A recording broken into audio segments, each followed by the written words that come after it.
Physical and chemical change. Physical change is when a substance changes, but it doesn't change into a new substance. It might just change where it is or what it looks like or something like that.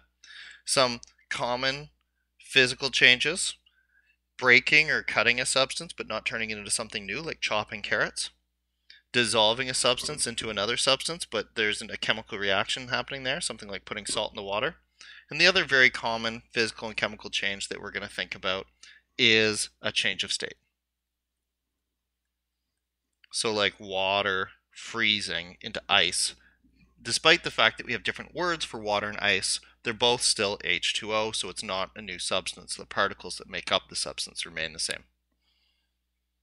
Chemical change, on the other hand, is when the substance is really changing into a new substance.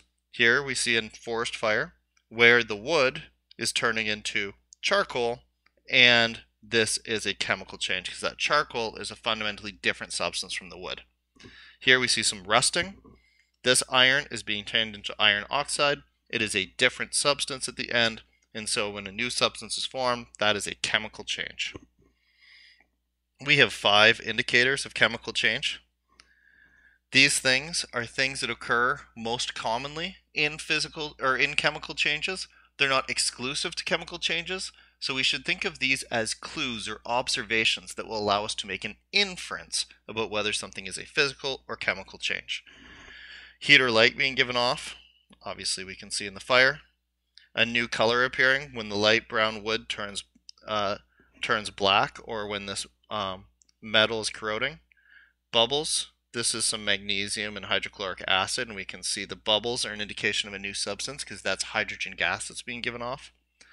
A solid forming a liquid. We have a special name for that, a precipitate.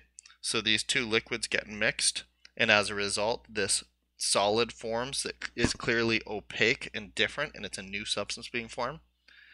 One of the other indicators is that all of these changes would be very difficult to reverse.